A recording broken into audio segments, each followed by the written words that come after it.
Hey everybody, so today we're going to chat about how your perception of time can keep you from occupying space.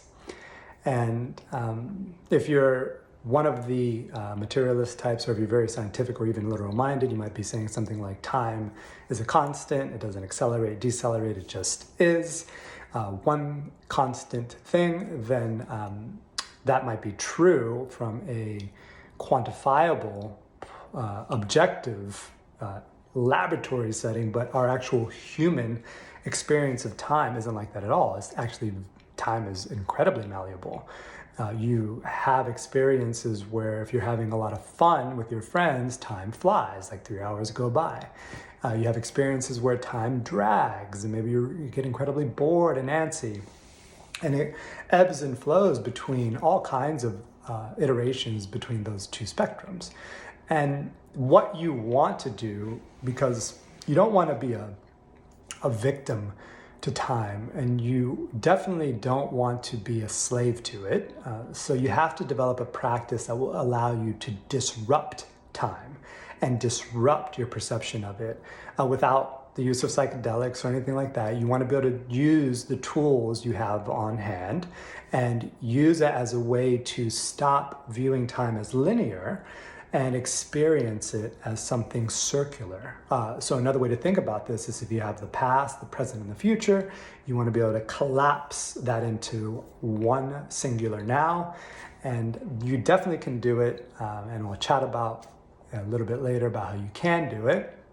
But one other thing to kind of think about, and this is a concept that a brilliant YouTuber by the name of Jonathan Pajot has come up with, and this idea of how when we think we're saving time, we're actually just accelerating our existence.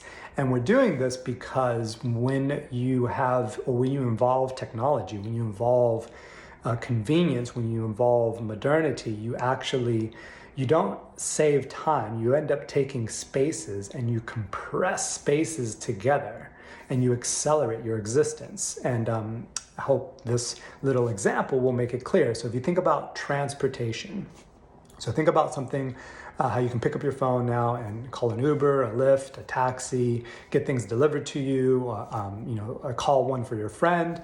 And now let's talk about perhaps, the 1900s, where if you had to go across town, maybe it would take you all day, right?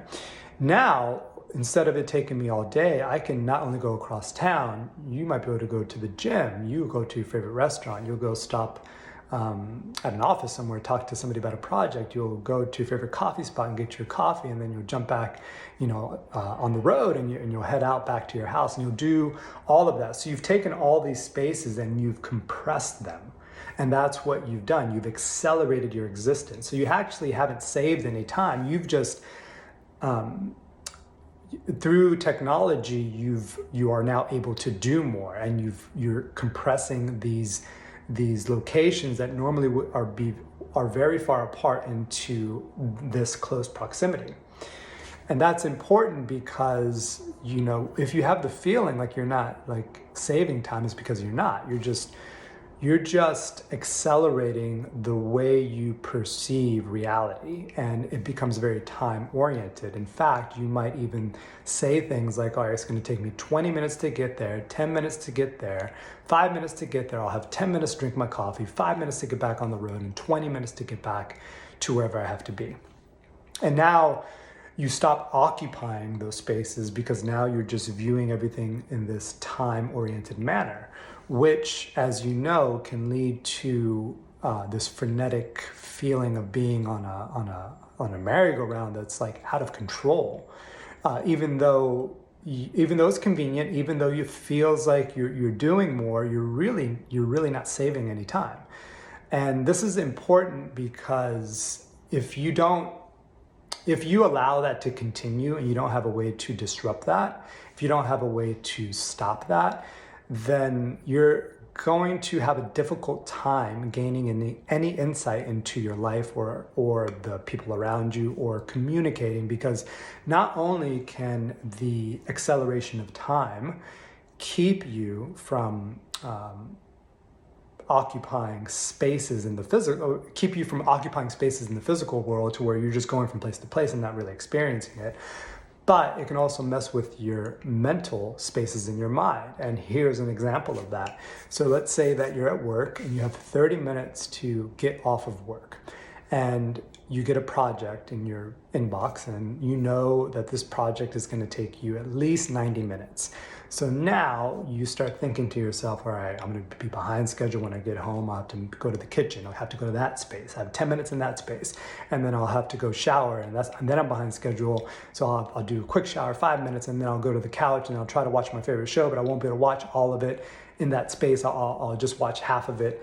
And then all of a sudden you're putting timestamps on these mental spaces so that when you finally get to your house or your condo, that's what you do. You aren't actually there. It's just you being observant of the minutes. And in that, you stop being present. And that's the problem if you don't have a practice that can help disrupt that from time to time. Now, the practices you can do typically are going to be something that are of an embodied nature, something where you physically have to be there. So I like yoga, for that. I like sometimes of fitness will do that as well, depending on what it is that you do, breath work, meditation. But these are important because this actually stops the merry-go-round for a second and allows you to not view time as this linear thing where you're taking time and using it as a knife and carving up your day. And you think that you're somehow creating a saving of time by doing this, and a lot of times it doesn't end up being that way. Not saying that schedules aren't useful, not saying that you shouldn't obviously plan your day out. What I am saying is that you have to have a balance to that, because if you don't realize what's going on, then it will be very difficult for you to slow down and actually enjoy, or at the very least be present in the spaces that you're occupying without having this pressure of time or this imprint of time always underlying it. So yeah, and the technical term for this, if you're into the flow state, if you're into getting into this optimal state, it's called transient hypo-frontality. Transient meaning temporary, hypo meaning it slows down, frontality meaning the frontal lobe of your brain kind of winks out, and it allows you to kind of do what I chatted about, where you take the past, the present, and the future and collapse it. So yeah, find a practice, see if it helps, and if you have any questions, please hit me up.